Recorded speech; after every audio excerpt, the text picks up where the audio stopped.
예, 오늘도 이 맛지마리까야, 정선 맛지마리까야의 70개 중에서 오늘은 43번째 이야기. 오늘은 이제 인도의 부처님이 이제 제자 중에서 어느 거사님의 아들이 있었는데 좀 총명하고 현명한 그런 아들이었는 것 같아요. 그래서 어느 날 부처님의 설법을 듣고는 거기에 탁 받아갖고 나는 부처님의 제자가 되겠습니다. 부처님한테 말씀드렸더니 웬만하면 그냥 받아들일 건데 미성년자도 아닌데도 왜 그랬을란가. 부처님은 부모의 허락을 받았는가 물어봐요. 그래서 부모 허락 안 받았다 하니까 부모의 허락을 받고 오시오. 아마 이 동네니까 어느 사원에 이제 부처님이 계실 때니까 어느 동네니까 만약에 뭐 아들 말만 믿고 덜렁 제자로 받아들였다가는 또 부모가 와서 항의를 하면 어떨까 하는 그런 염려도 안 있었겠나 싶어요. 그래갖고 이제 어쨌든 간에 이 부모님의 허락을 받고 오라 하니까 아들이 이제 아버지를 만났죠. 그래갖고 집에 가갖고 이야기하니까 이 택도 없는 기라. 외동아들인데 네가 만약에 출가해버리면 나는 자식도 없고 외로워서 어떻게 사느냐. 그대가 죽어갖고 뭐 땅에 묻히는 거에 어쩔 수 없지만 살아서 우리가 어떻게 생기를 할 수 있겠는가. 절대 안 된다 하니까 이 아들이 설득하다가 도저히 안 되니까 마당에 뭐 떼자로 누웠어요. 그래서 그 부모님이 허락하지 않으면은 나는 땅에서 죽을 것이다.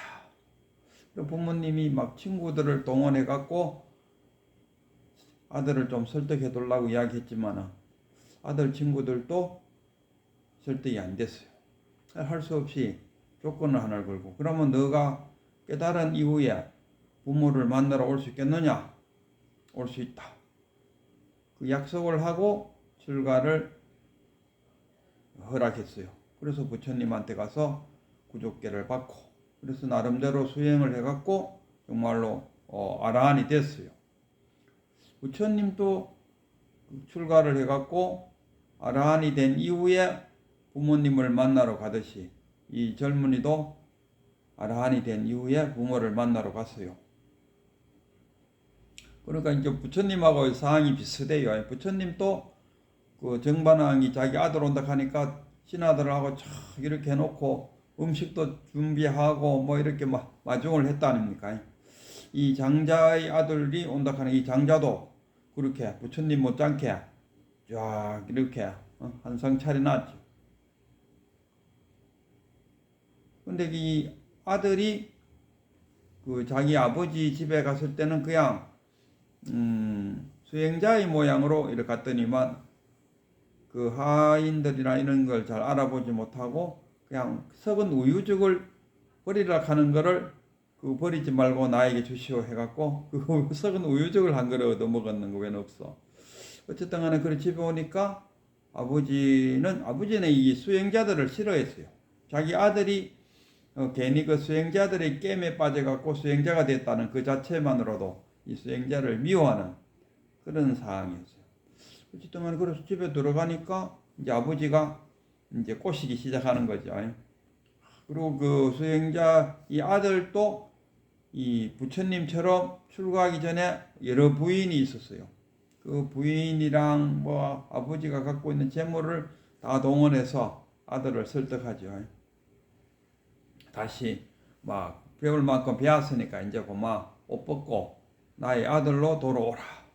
이렇게 이제 꼬들겼는데 이 청년은 나는 이런 재물에 탐하려고 다시 돌아오지는 않는다 하고 이제 집을 나섰어요. 그러고 나서 갖고 어느 국왕의 사냥터에 이제 나무 밑에 턱 이제 쉬고 있었어요. 쉬고 있으니까 그 소식이 이제 국왕의 귀에 들어갔어요. 그래서 이 젊은이도 이제 깨달음도 얻고 해서 명성이 조금 아마 그 국왕의 이름 국왕까지 아마 이름이 전달된 것 같아요. 그래서 국왕이 이 젊은이를 만나러 왔어요. 그래서 국왕이 이제 이야기하죠. 아니, 우리가 보통 스님이 되는 거는 다 나름대로의 사연이 있다 아닙니까? 그래갖고 늙음에 대한 어떤 것, 재물에 대한 어떤 것, 친척에 대한 어떤 것, 쾌락에 대한 어떤 것 때문에 뭐 스님이 되었다. 뭐 이런 사연이 있다 아닙니까? 그리고 우리나라도 뭐 스님 된 사람들 붙들고 너 왜 스님 됐나 하면은 또 역사가 있다 아닙니까? 근데 그 성철 스님 같은 경우는 우연히 뭐 부잣집 아들로 선비집에 뭐 양가 부모 다 계시고 결혼도 했고 딸도 하나 낳았고 스님이 될 별다른 이유가 없는데도 스님이 툭 되었다 아닙니까? 별다른 이유 없이도 스님이 되는 경우도 있어요. 근데 이 왕은 이제 그 젊은이한테 와서 물어보는 거죠. 보통 스님이 되는 경우를 내가 이 왕이 지금 나이가 80이라요. 80된 이제 노세한 왕이 이제 물어보는 거죠. 이 왕은 그냥 조그만한 왕이 아니고 정반왕처럼 이 작은 왕국이 아니고 좀 큰, 젊을 때는 그야말로 막 코끼리 타고 전쟁터를 누비면서 이렇게 살았는 좀 그래도 전적이 화려한 그런 왕이었는 모양이죠. 그래서 이제 그 젊은이한테 물었어요. 보통 우리가 그 사문이나 바라문이 되는 경우는 노년의 쇠퇴로 출가한다. 인도 그 당시에는 나이가 들고 이러면은 출가하는 게 그 당시에 좀 유행이었는 모양이래요. 나이가 들고 하면은 출가해서 이제 죽음을 맞이하는. 그러니까 그 국왕이 그대는 아니 젊는데 아니 노쇠하지도 않는데 어떻게 스님이 됐냐 수행자가 됐냐 하고 물었어요. 그러니까 이 젊은이가 하는 말이 지금 나는 노쇠한 것은 아니다. 그러나 재행무상이다. 세간은 영원하지 않다. 지금 요 한순간은 내가 젊지만은 순간에 나가 노쇠하게 될 것이다. 이런 식으로 이야기하고. 그 다음에 또 우리가 질병이 걸리거나, 그러니까 그 방금 말했던 성철 스님도 그 스님이 된 계기가 몸이 허약해갖고 암자에 가서 뭐 이렇게 심신단련한다 캐다 그거 하다가 어떤 불법을 만나갖고 스님이 됐다는 거예요. 그럼 보니까 자네는 아직 젊고 건강하고 질병도 없는데 어찌 스님이 되었는고 하고 물었어요. 하니까 그 세간에는 피난처도 없고 보호자도 없다. 좀 더 풀어서 이야기하면은 그 늙고 병드물 그 국왕도 지금 늙고 병들었는데 노쇠해졌는데 만약 친척들이나 주변 사람들한테 이 늙고 노쇠함을 나눠 가지자 할 때 나눠 가질 수 있는가? 못 나눠 갖는다. 그래서 보호자나 피난처가 없다.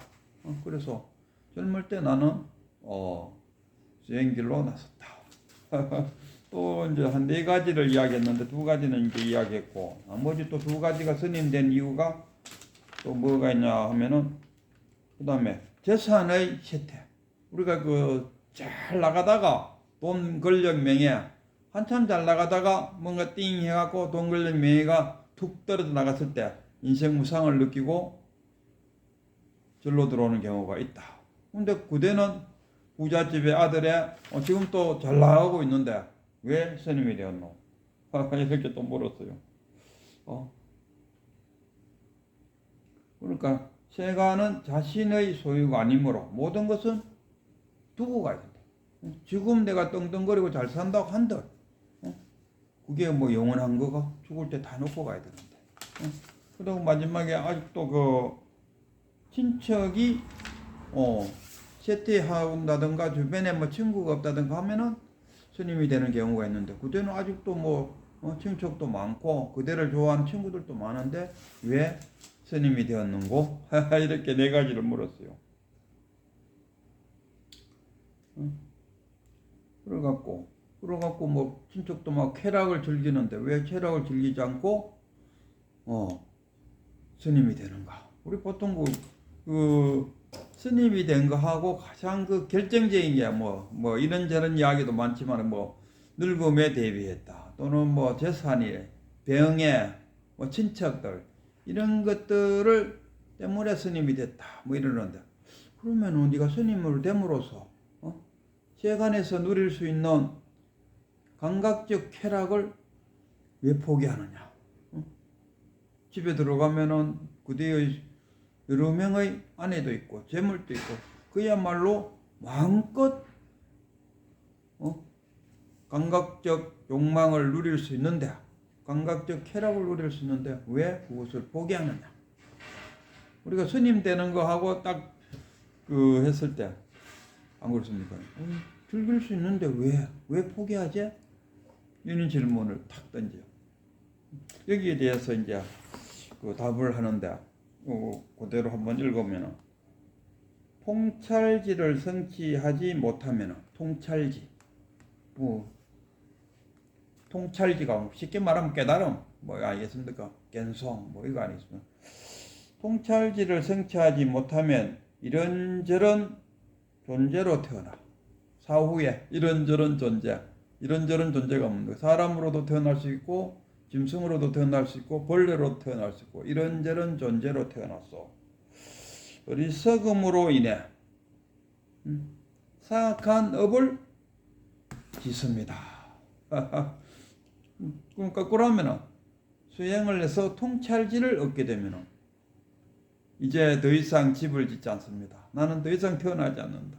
뭐가 아닙니까? 나는 더 이상 윤회를 하지 않는다. 그래서 나는 출가를 했습니다. 이 출가의 변을 이야기하고 있어요. 그래갖고 이 출가를 함으로써 감각적 쾌락으로 벗어나고 그리고 꼭 수행을 통해서 통찰지를 얻어서 더 이상의 어리석은 윤회에서 벗어날 수 있다. 이런 생각을 갖고 아마 그 세간을 벗어나는데 우리 스님 이 젊은이도 그냥 그 뭡니까 뭐 거사로 지낸다든가 뭐 이래갖고 그러니까 그 뭡니까 출가를 하지 않고 제가자로서 수행을 하니까 좀 뭔가가 부족하다 싶어서 출가를 했다 이런 이야기. 그래서 제가자로 있거나 뭐 출가자로 해서 수행을 하거나 목적은 하나다. 목적은 통찰지를 얻어서 윤회로부터 벗어나는 거. 깨달은 자는 그 윤회에서 벗어납니까? 그래서 그 백장 그 야우입니까? 백장 여우, 백장과 여우, 여우에게 깨달으면은 윤회에서 벗어납니까? 하니까 벗어난다 하는 그 한마디에 500년 동안 여우로 살 수밖에 없었다. 그래서 백장한테 여우가 물었답니까? 윤회를 하고 나면 깨달으면 윤회에서 벗어납니까? 깨달으면은 윤회에 매하지 않다.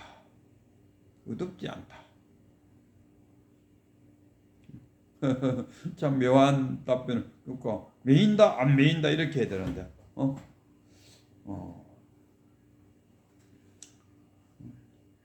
이 불교는 어느 그 스님들의 이 설법을 들으면 네 가지지 않습니까? 있다 없다 있기도 하고 없기도 하고 없다고 할 수도 없고 있다고 할 수도 없고 뭐 네 가지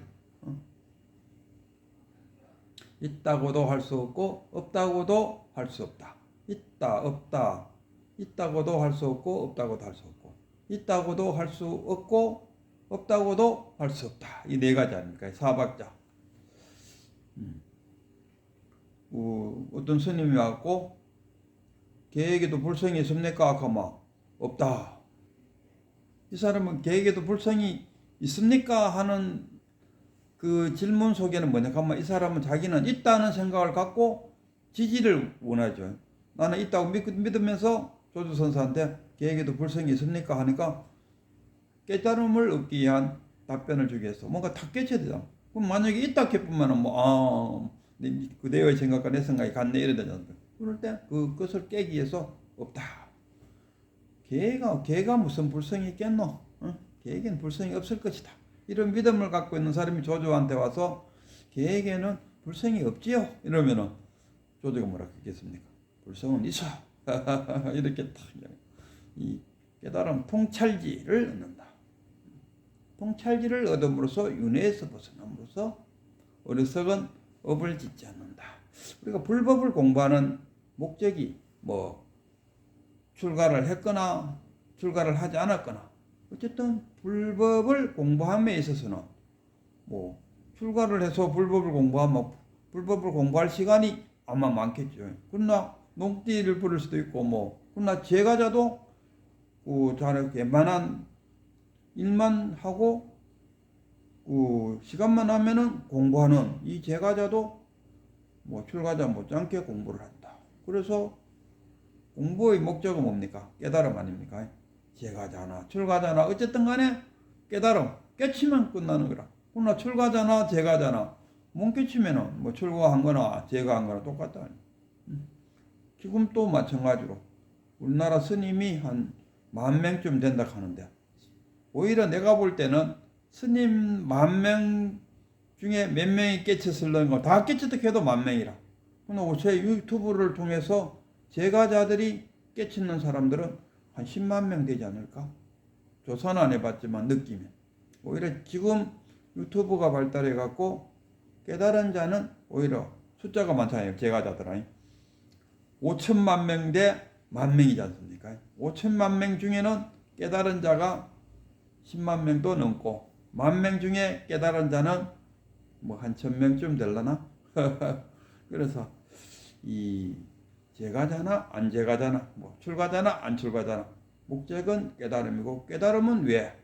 통찰지를 얻었어. 윤회에서 벗어나서 더 이상의 또 어리석음으로 인해 갖고 다음 출생지에는 짐승도 되고 소도 되고 쥐도 되고 벌레도 되고 이런 것으로 윤회하지 않는다. 근데 이 깨치고 보면은 이러한 것들이 다 전도몽상이요 허망한 이야기고 토끼풀과 같은 이야기다. 왜? 깨치고 나면은 나밖에 없어요. 나뿐이라. 깨치고 나면 나뿐인 거 맞아요? 그럼 난 뭐라고 답합니까? 내가 깨치 보면 압니다. 그 말밖에 해줄 수가 없어요.